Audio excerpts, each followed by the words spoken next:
Thank you for coming again today. It's important to us that we be able to share information with the community whenever we can reasonably do so to help put the community at ease. The threat here is over.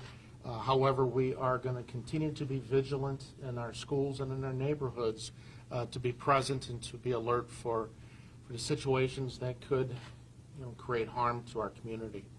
And in light of that, I want to talk about the importance of being aware, the old saying of see something, say something, whether it be a family member, a neighbor, a student, a peer.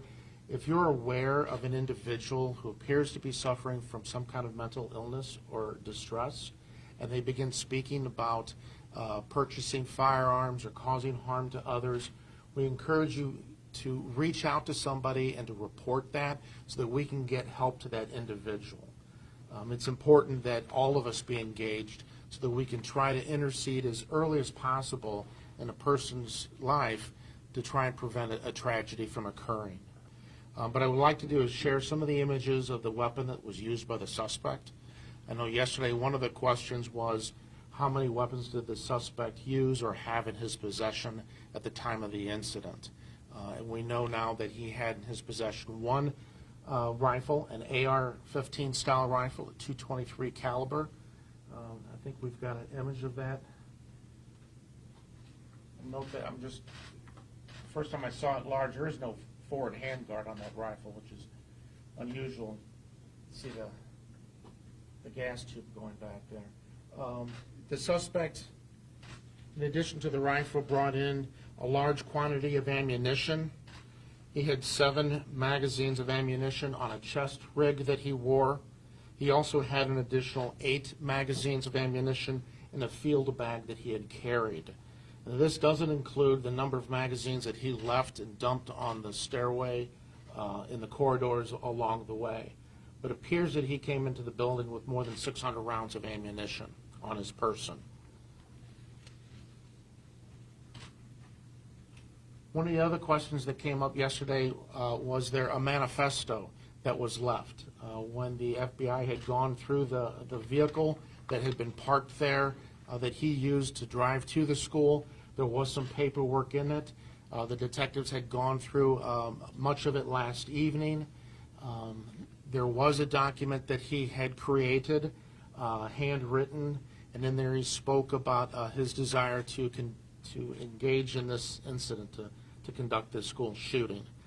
I'll read one portion from that notebook in which he had written.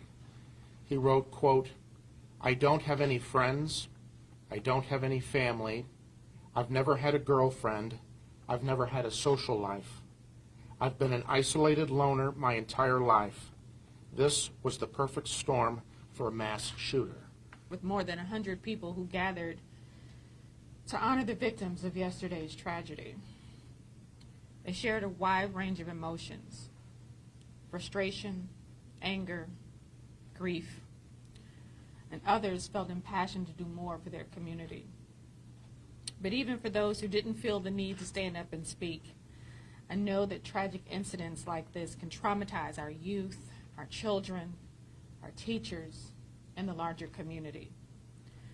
Let me be absolutely clear. The scourge of gun violence that continues to claim the lives of our children and families in their communities is a national emergency. It's a public health crisis that requires federal action.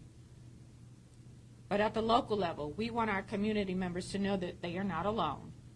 If you're experiencing trauma or other mental health concerns or just need someone to talk to about this, you can for free by calling BHR's 24/7 365 helpline and Youth Connection helpline. You can dial 988, or you can call, if you're a young person and want to talk to someone, you can call 314-819-8802, or you can text Be Heard, BHEARD, or 31658. In addition, I want to reiterate my sincerest appreciation for the police officers, the fire department, our school security, school staff, and others that responded quickly without hesitation. Some parents, like myself, woke up this morning wondering if it's safe to send their children back to school in St. Louis. My son woke up around 1:30 this morning to call me from upstairs instead of coming downstairs. That's what kids do nowadays. Because he needed to talk. And as a mother, you try to reassure your children, reassure your child that everything's going to be okay. And I honestly felt like the safest place and the best place for him today was to go back to school, to be with school counselors who are going to be there to help him process, his teachers that care about him and the staff that care about him. But unfortunately, mass shootings have happened in almost every corner of our country. Suburban schools in Columbine and Parkland, a rural community in Uvalde. Because of this grim reality, the St. Louis Police Department, St. Louis Public Schools, our charter schools, and the Mayor's Office of Children, Youth, and Families have been conducting frequent trainings on how to respond to emergency situations like what we experienced yesterday. Trainings and active shooter drills are essential to ensuring that they responded as quickly as they did. And now I'd like to introduce Dr. Michael Brown, Deputy Superintendent of Student Support Services for St. Louis Public Schools. This morning we activated 3 different resources. We have an in-person site for our 2 schools. We also have a virtual site that we email to those schools, staff, students, and parents as well. And we also increased our resources that we have online. If you go to slps.org, there's a mental health tab that will direct you to many of our resources that we use, that our students use, and that our staff use. So at this time, we are working on a long-term plan. We're collaborating with our community partners, as well as the Mayor's Office and the U.S. Department of Education. And regarding the training that officers receive from St. Louis Public Schools, it was a collaboration with St. Louis Metropolitan Police Department, where we, alongside of them, were engaged in an active shooter training that took place about a month and a half ago. And from that training, a lot of the things that the officers exhibited yesterday were the things that we learned during that session. We continue to have those ongoing sessions with our people, despite the fact that we know that we're in that space. So these are some of the things that we've been initiating and putting in place. Let's find a solution. This was the 40th school shooting this year. We train kids starting in preschool what to do when someone comes into their school, a safe space, a sacred place for our childhood, and it's been taken away from our kids in this city. Every night and every day, we all know when we live in this city, we hear gunshots ring out. We lose kids every day on the streets. Kids were with us, they were safe. They were in the safest place that they possibly could be, and yesterday, that didn't happen. My name is DeAndre Davis. At 8:52 a.m., I received a call from Dr. Adams that there was a lockdown occurring at St. Louis Community College. As I navigated the phones to try to find out exactly what was happening on their campus, and heading in that direction, because we had dual enrollment students at that site. At 9:10, CSMB, Central VPA, went on what's called a hard lockdown. There was an active shooter present on the campus. At 9:12, Juvenile Detective Sergeant Kevin Bentley vetted that call by calling me and my dispatch to ensure that that call was indeed true. We validated the call.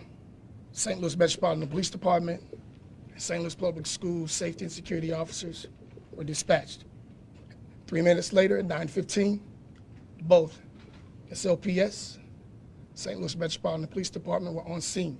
5 minutes into that, 9:20, the subject was engaged by St. Louis Public School and St. Louis Metropolitan Police Department. It was at that time the threat ended. At 9:20 to 9:30, students were being evacuated from the rear of the building. 9:49, our transportation, along with Dr. Brown, Student Services. Buses started to ride. We coordinated with Schnucks, which is located there at Arsenal. And this was a space where parents could receive information on where their children, where the child was, and pick up and receive their children.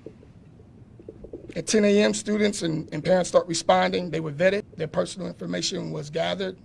And some students were released to their parents at that scene. The entire building at that time was being swept by all the responding agencies, FBI, ATF, St. Louis Metropolitan Police Department, and St. Louis Public School. At 10:27, we received calls from Tower Grove Park that some of our students ran into the park.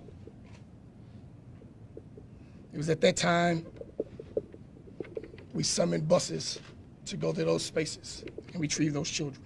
The remaining students at 10:27 who had not been picked up from Snooks and who were recently picked up at Tower Grove Park were transported to Gateway STEM, where there was the reunification site for all parents and students. At 10:56, Dr. Adams was summoned for a press release, and at 11:07 is when that release took place. Staff from Central VPA and CSMB were provided an opportunity for on-site counseling at Stevenson Middle School. In addition to that, staff had the opportunity and students to receive counseling, which I like to call Dr. Casey Shahida, first the principal of CVPA Central Visual Performing Arts. I first would like to give condolences to the student, Alexandria Bell, who was a very bright student, very charismatic, beautiful spirit, a wonderful dancer, beautiful inside and out.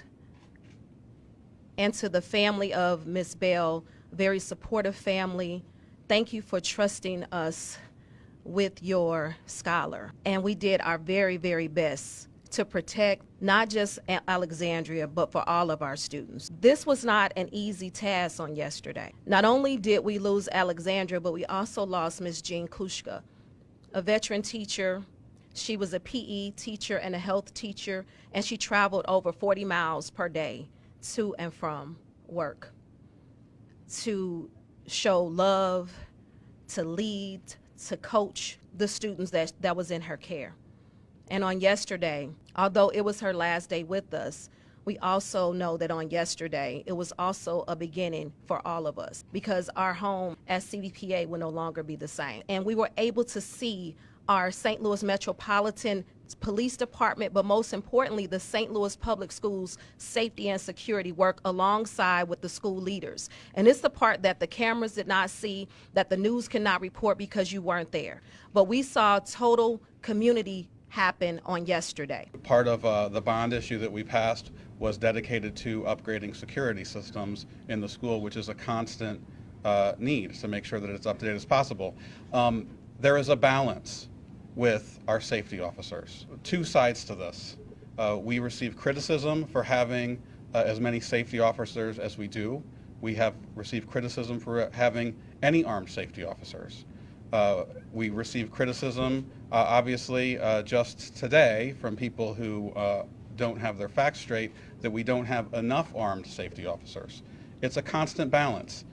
My understanding is that the assailant had a high-powered rifle, so much so that he could force himself into a secured building. The building is riddled with bullets. I don't know how much firepower it would take to stop that person. You saw the police response. It was massive. It was overwhelming. If you talk to the law enforcement, they don't believe that it is in the best interest of our society to allow people to have these high-powered rifles, especially when they fall into the hands of people that want to do harm. I know what would have been different is if this high-powered rifle was not available to this individual. That would have made the difference. I don't want to normalize this. I don't ever want to go through this again. I don't ever want these people to go through this again. I don't ever want to have to go get my child from a lockdown school.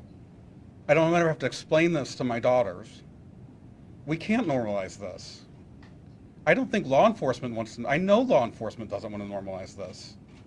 The fact that it takes this level of response to stop a shooting like this because people have access to these weapons of war and can bring them into our schools can never be normal.